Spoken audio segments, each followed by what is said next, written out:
हरियाणा और जम्मू कश्मीर विधानसभा चुनाव के बाद अब महाराष्ट्र और झारखंड के विधानसभा चुनाव की उल्टी गिनती शुरू हो गई है।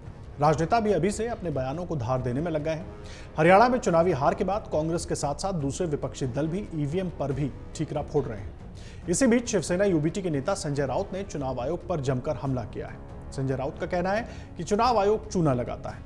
आगे की रिपोर्ट में हम आपको बताएंगे कि राउत ने ऐसा क्यों कहा, लेकिन उससे पहले जान लीजिए कि हरियाणा विधानसभा चुनाव में बीजेपी की जीत का महाराष्ट्र पर असर क्या होगा। हरियाणा नतीजों को देखने के बाद श्रीकांत शिंदे और प्रफुल्ल पटेल ने क्या कहा। हरियाणा विधानसभा चुनाव के नतीजों का आगामी महाराष्ट्र चुनाव पर पड़ने वाले असर के बारे में विशेषज्ञों का कहना है कि निश्चित तौर पर इससे भारतीय जनता पार्टी का मनोबल तो बढ़ेगा ही, साथ ही सत्तारूढ़ महायुति गठबंधन में राजनीतिक सौदेबाजी की उसकी ताकत भी बढ़ेगी। इसके उलट लोकसभा चुनाव में महाराष्ट्र में बेहतर प्रदर्शन करने वाली कांग्रेस की स्थिति महाविकास आघाड़ी यानी कि एनडीए में सीट बंटवारे को लेकर चर्चा के दौरान कमजोर हो सकती है। हरियाणा में बीजेपी ने सत्ता की हैट्रिक लगाई है, जबकि जम्मू कश्मीर में नेशनल कॉन्फ्रेंस कांग्रेस गठबंधन ने सरकार बनाने के लिए जादुई आंकड़े को हासिल कर लिया है। मतदाताओं ने दोनों स्थानों पर विजेताओं को निर्णायक बढ़त दी है, जिससे कई लोगों को आश्चर्य हुआ।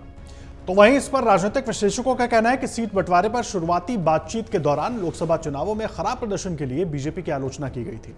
हालांकि उन्होंने कहा कि हरियाणा का प्रदर्शन ये संदेश देगा कि बीजेपी ने आम चुनावों के प्रदर्शन के बाद वापसी की है। देखिए, मुख्यमंत्री एकनाथ शिंदे के गुट के सांसद और उनके बेटे श्रीकांत शिंदे ने कहा कि हरियाणा के मतदाताओं की तरह महाराष्ट्र के मतदाता भी विभाजनकारी रणनीति को खारिज करेंगे और डबल इंजन वाली सरकार की ओर से दी जाने वाली स्थिरता और प्रगति को चुनेंगे। वहीं अजीत पवार के राष्ट्रवादी कांग्रेस पार्टी के कार्यकारी अध्यक्ष प्रफुल्ल पटेल ने कहा कि हरियाणा का जनादेश निवर्तमान और भावी नेताओं को अपने राजनीतिक कदमों पर पुनर्विचार करने पर मजबूर करेगा। उन्होंने कहा कि चुनाव परिणामों से महायुति के सहयोगी दलों शिवसेना, बीजेपी और एनसीपी में उत्साह है। हालांकि कांग्रेस नेताओं ने इस धारणा को खारिज कर दिया। उन्होंने कहा कि महायुति हरियाणा की तरह महाराष्ट्र में भी चुनावी सफलता हासिल करेगी। वरिष्ठ नेता रमेश चेन्निथल्ला ने कहा कि हरियाणा के नतीजे का महाराष्ट्र चुनावों पर कोई असर नहीं होगा और पार्टी कार्यकर्ताओं का मनोबल नहीं टूटा है। महाराष्ट्र की 288 सदस्यीय विधानसभा के लिए चुनाव अगले महीने होने की संभावना है। अब जान लीजिए कि संजय राउत ने क्या कुछ कहा। शिवसेना उद्धव गुट के सांसद संजय राउत ने कहा कि अब कौन देखेगा कि राहुल गांधी ने क्या सबूत पेश किए हैं। चुनाव आयोग तो सबको चूना लगाता है। आपको सुनवाते हैं क्या कहा उन्होंने। क्या देखेंगे, यही तो सही है। 0.6% वोट भाजपा को ज्यादा गिरे, ओनली 0.6, एक 1% भी नहीं है। और उनकी 30 सीटें ज्यादा, 30 सीटों में उनको फायदा हो गया है। 0.6 में 30 सीट कैसे ज्यादा उनको जिता सकते हैं। गड़बड़ तो है। राहुल गांधी जी ने जो एविडेंस दिए है उसके ऊपर अभी विचार कौन करेगा। चुनाव आयोग तो सबको चुना लगाते हैं। जनता ने सोचना चाहिए हरियाणा में क्या, कैसे और किसने किया, और महाराष्ट्र में ये लोग क्या करना चाहते हैं।